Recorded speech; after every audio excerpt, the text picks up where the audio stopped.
Here we, here we, here we. Here we go. Thursday night, people. Beat the first man with me, Reidy. This week's show, Tales of the Unexpected meets Stoke Gabriel and Road to Wembley in two mashups. Little Shouty Man makes a long-awaited return. Dad v Lad Fantasy Football, a gem of a lookalike for you in Lookalike EE. So what on earth are we waiting for? Let's roll the titles.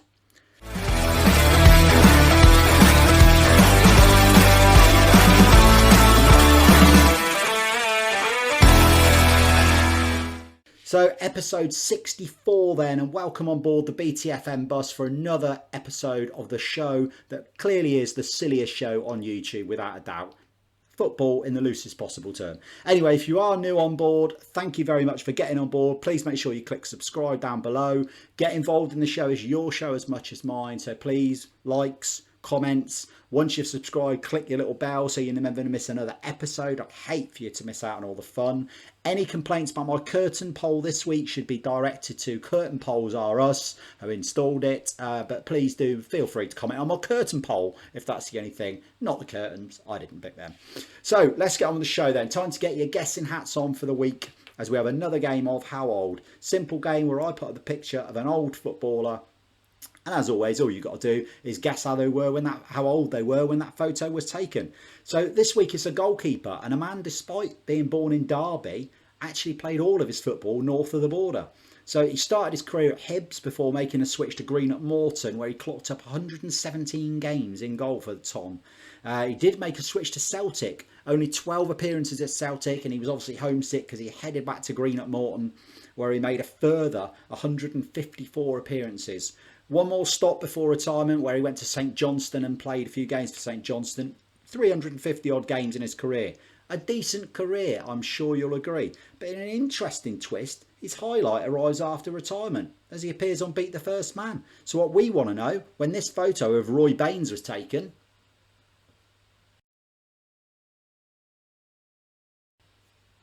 how old was he? Simple as that. Answer to be revealed along with Ted later on in the show.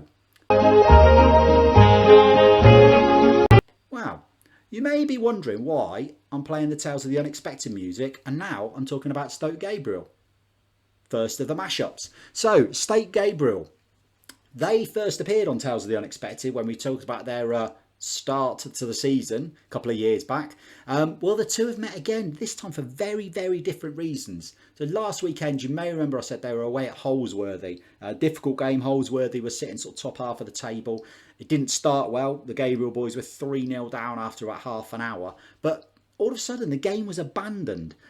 So by all accounts, the pitch was not that clever at all, and a hole appeared in the pitch. One of the Gabriel lads actually got injured by going down in said hole, and it became apparent that it probably wasn't safe to play, and the referee actually abandoned the game after 30 minutes due to an unsafe pitch. Now, I've seen the pictures. I've seen a little video. If you go over on Twitter and search Holsworthy FC, you'll see the pictures. You won't find the video because I've got that. But to be honest, it doesn't look the cleverest. The Holsworthy people haven't taken the abandonment too well, it's fair to say. There's a few comments on there, but I will leave you to go and decide for yourself. But this week for the Stoke Gabriel boys, it's another away trip. They make the journey to Columpton, who sit in the top half of the table. So let's see, can they get through the full 90 minutes this week? So, Easy Like Sunday Morning, our new feature where we go into the murky world of Sunday football. And having given you the build up to the game over the last couple of weeks, this week, the very, very murky world of the assistant referee stroke lino. So, as with any football at that level, you are asked to supply a linesman stroke assistant referee when you first join the league. And of course, everybody says, oh yeah, Dave will do it. Dave never plays. He'll run the line every week. That gets you into the league. The league swallow that from every club who signed that form saying they will provide a linesman every week. The real reality is every week you're scrambling around trying to find someone to run the line. You might get lucky. There might be that one lad who doesn't want to play, just wants to come along for the beer and the banter, and he'll run the line. Happy days if you've got that. If not, it inevitably falls to the subs. Now, let's go back to last week. You may remember I said about certain substitutes would take a little bit longer to get ready than others. This was also known as the tactical shit. Now, What the tactical shit allowed you to do was avoid being the linesman. You'd go for a shit just before kick-off, you'd sit in there, you'd wait a bit longer.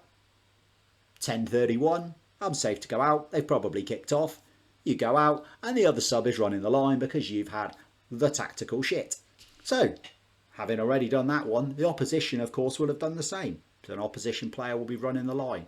First sign of offside, the one thing you will find out is the opposition's linesman's flag is actually controlled by the opposition centre-half's mouth. He shouts offside, the flag goes up. That's how it works. That's how it always works. Closely followed by a huge amount of abuse for said linesman, usually using the word cheat, or you are a cheat, or you're a very big cheat, or maybe something a little more colourful, shall we say. But the linesman would never leave it at that. He would straight away hold out said flag and say, "You're welcome to do it instead, my friend." Or words to that effect, yet again. He might even get the throw on the floor and walk away. Another classic linesman moment from Sunday morning football. But there was always the beautiful scenario where you couldn't supply a linesman.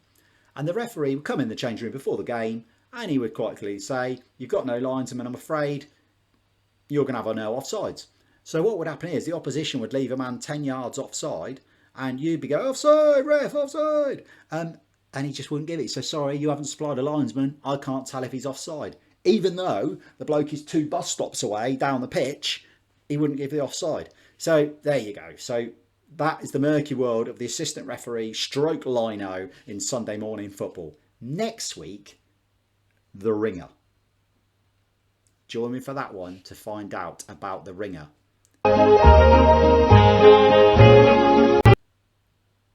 Why is that played again?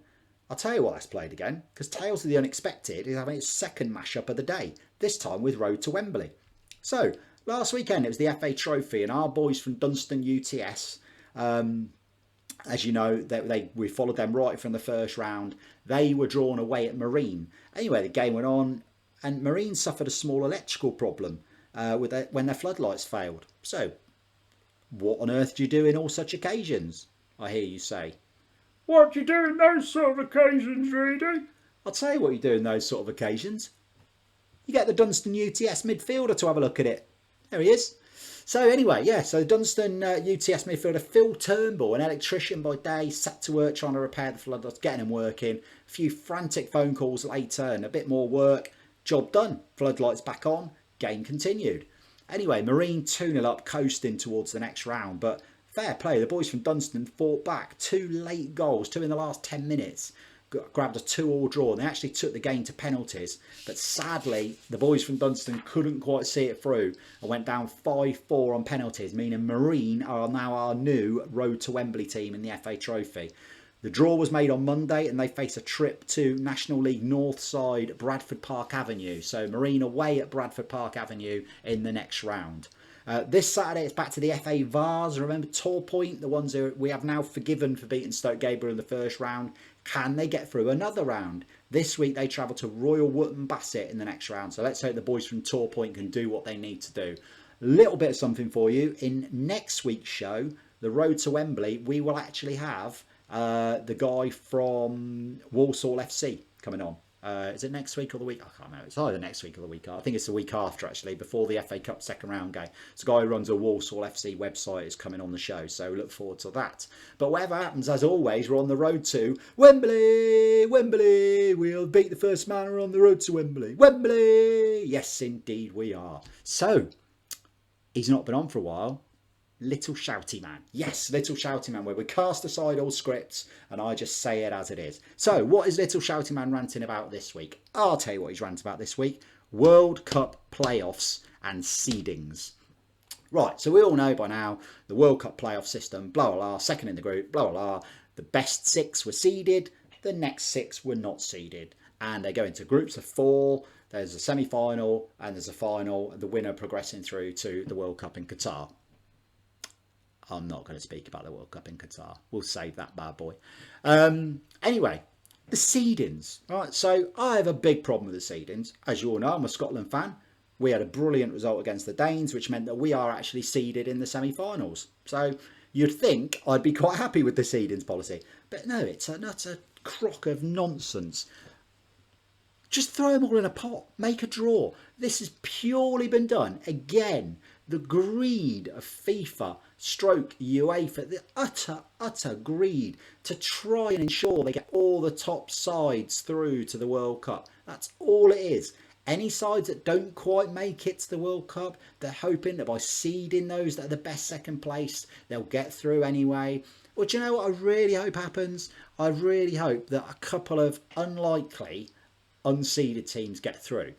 Not in the Scotland 4, of course, although I would suggest that if we get through, that's just as unlikely as one of the unseeded teams getting through.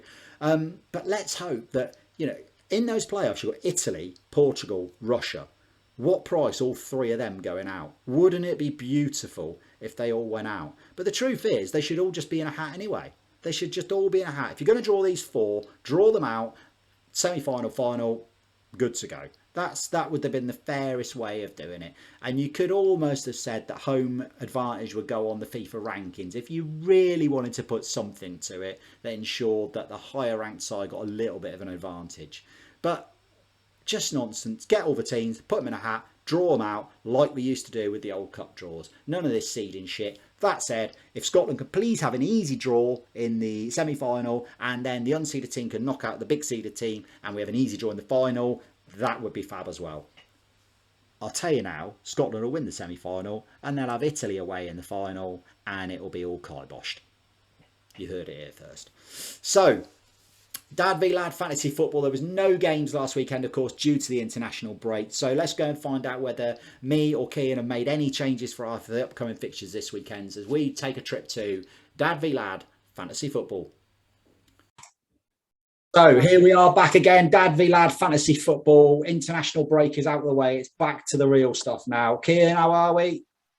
Not too bad. I'm just glad that I don't have to carry on watching England, to be honest. Well, I mean, you won 10-0. What more do you want?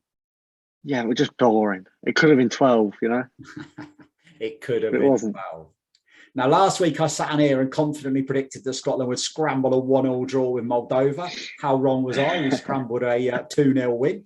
But much more surprisingly, we then beat Denmark 2-0. That was much more surprising. Only the good countries beat Denmark. I mean, we didn't need any of that extra time shit and dodgy penalties.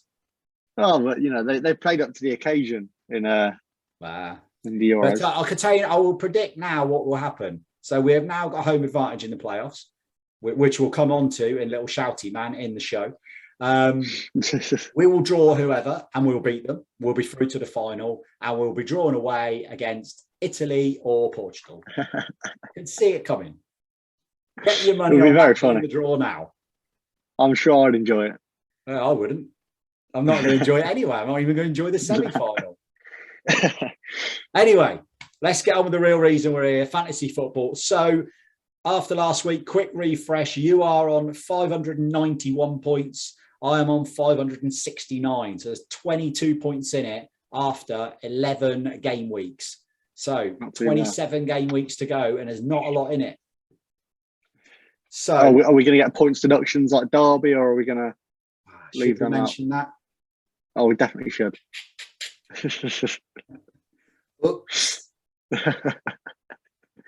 What is slightly amusing, and to any Derby fans watching, sorry, there's not many. What is slightly amusing is the fact that they just get themselves back into catching everyone up, and then they get some more taken away. that is wildly amusing. Anyway, let's go on to our teams for this week. So we'll start with our goalkeepers. Any change for you? I'm just going to spy who I've got in goal.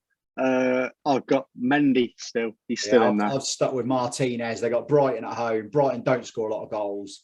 So clean sheet incoming. They've got Leicester. They've got Leicester and they didn't look that great against us.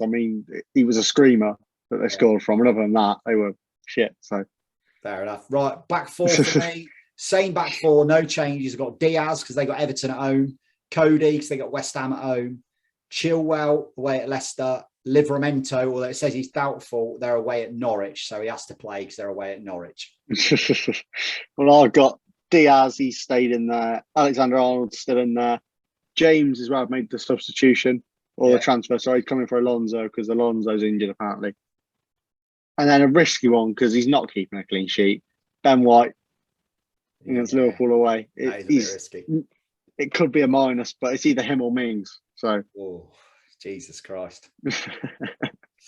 So my midfield four, no changes again. Kept the same midfield four. I've got Salah, Foden, Zaha, Rafinha. Can't change any of them. I've got the same as well, yeah. I've got Son against us because he'll probably score. Foden's my captain, which I've now given away. Yeah. Salah and Rafinha. Well, I've also put Foden as my captain this week. Everton just not very good, are they? No, and I've put Salah as my vice captain. While we're on the topic, mine's Mendy. Right. And then up front, this is where my transfer. So Danny Ings has gone. He got injured. So I brought in Sam Maximan. Yeah. And he's straight in the team. I've dropped Vardy because they are against Chelsea. So I can't see Ivan Toney and Sam Maximan up front. And it's Newcastle against Brentford. They're actually playing each other. But I do think they'll both concede goals. So I've got Sam Maximan and Toney both notching goals this weekend. Weirdly, I've got the same situation up top. My strikers are also playing each other this weekend. So I've got Antonio. He's there. He's never leaving. Yeah. Even if he breaks his leg, I'll just put him on the bench. He's never leaving, just for what he gave me earlier in the season. And then Hwang is still in there as well. Fair. I did look at Wang, but I went with Sam Maximan on the grounds that he can provide an awful lot of assists. So I decided to throw him in. Yeah. But we'll see. He'll probably be shit now for the rest of the season. Definitely. So there we go. A quick one this week because obviously we didn't have anything to review from last week. So we're back on the money this week, fantasy football. Kian, let's have a quick prediction. Tottenham v Leeds on Sunday. 2-0 Tottenham. Absolute snake. I'm just going what I think's going to happen. 3-1 Leeds. I can't see it happening. No problem. Who's scoring? I don't know. I thought you'd say Roberts. Rafinha and Rafinha. Yeah. And if he don't, we're in trouble. So, Kian, thank you so much, mate. We'll see you later on in the show with your musical choice. Is it a new band or a big band, or what have we got to look forward to this week? They are a new band. That's your clue. New band. Well, so look out they're for newer. later on. In Kian says, listen up. But for now, from Dad v Lad Fantasy Football is back to the show. There we go then. Let's see who will come out on top this weekend. Can I claw the gap back a little bit further? Don't forget Kian's back later in the show with Listen Up and his tune to listen to for this week. But for now, it is the little furry one. How are we, Ted? Who are you calling a fairy? I said furry, Ted. Furry, not fairy, which clearly is what you are. Well, that's a bit rude. I don't call you fleshy. You don't call me fleshy, Ted. This is a very fair point. So I apologise if you were offended for me calling you furry, not fairy, furry. I was. Anyway, Reidy, I'm hunting my family tree this week. Really, Ted? Why are you researching your family tree? To see if I have any San Marino blood in me. Ted, why on earth would you be seeing if you've got any San Marino bloodlines? Easy, Reidy. I fancy a game. Ted, come on. I mean, I know they lost, but these are top-level footballers. Reidy, no. I am not having that. I am not having their top-level football. I mean, they lost 10-0. That's a playground score. I know, Ted, but come on. They were playing England. Me and you would get in that team, Reidy. Okay, well, anyway. Have you got any nominations for the Little Knob of the Week award? No, just the one winner. It's always difficult in International Week, but I have managed to find a winner. Who stepped up to the plate then, Ted? Who scooped the award? The one and only Harry Maguire. Ah, yes, Ted, the old cupping the ears celebrations. So clearly our Harry thought he was silencing the critics by scoring his goal against Albania after his poor domestic season so far. Let's be honest, by scoring a goal from a set piece against Albania for England, it doesn't really silence your critics for your poor domestic season so far, Harry. When he was asked about his cup in the ears celebration, he said it just came naturally because it was a knee slide. Now, I'm not being funny, Ted, but this picture seems to indicate that Harry was cupping his ears before he knee slid.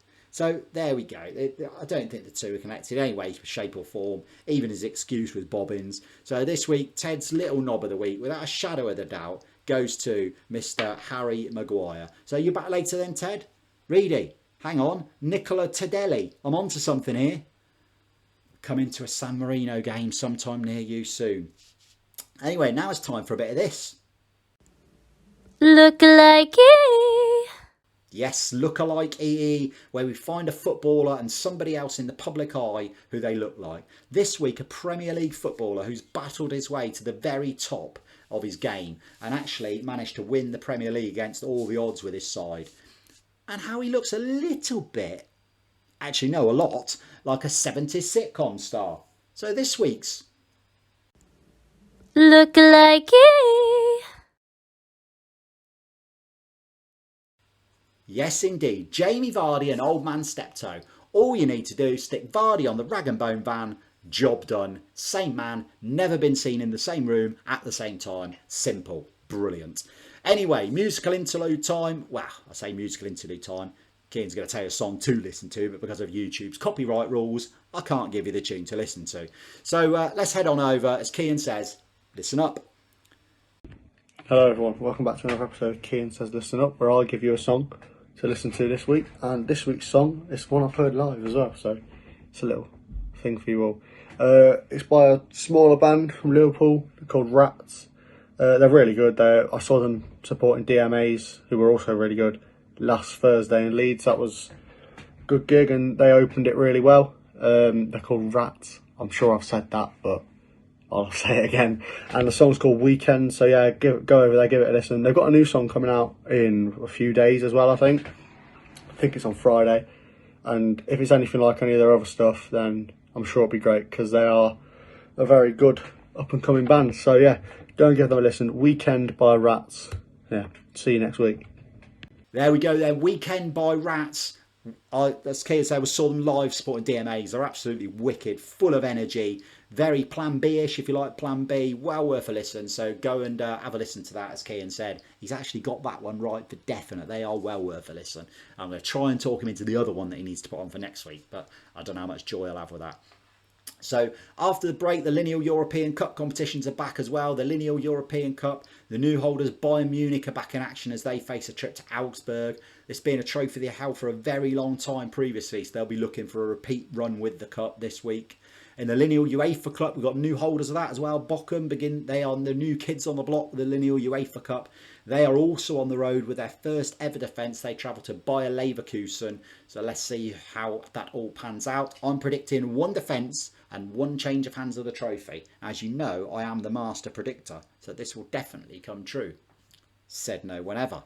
So Ted is back, which can only mean it's time to reveal the age of this week's How Old. Did he play for San Marino, Reidy? No, Ted. He was at Greenock Morton, not San Marino. Well, they sound shit, Reidy. Could be the same team, just without the Italian twang. No, Ted, not at all. Anyway, how was the Nicola Tadelli look? Nothing, Reidy. Bloke's just using my name to gain fame. Good grief. Anyway, let's see if we can guess this week's How Old, shall we? Well, Reidy, he's a cheerful old chappie, which suggests he's enjoying life. After getting it right like last week, I reckon I'll do it again this week. I'm going to go 29. Okay, Ted, well, let's see. When this photo of Roy Baines was taken, he was 32 years old. Bloody hell, Reidy, this game got shit again. So because you got it wrong, it's shit again. Brilliant. Reidy, exciting news. What, Ted? What exciting news could you possibly have for us? Alessandro Del Tedo. It's a sign, Reidy. I'm off to San Marino. Lovely, Ted. Enjoy your week. So somehow that is another week done and dusted. Thank you so much to all of you for staying on board the BTFM Bus. I hope you enjoyed the show. If you did, please subscribe if you haven't done already by clicking down below. Drop your likes and your comments below. Please get involved. Love you being part of the show. But for now, everyone who's on board the BTFM Bus, ding ding. Next stop, next Thursday, the 25th of November for what will be episode 65. As always, people, stay safe.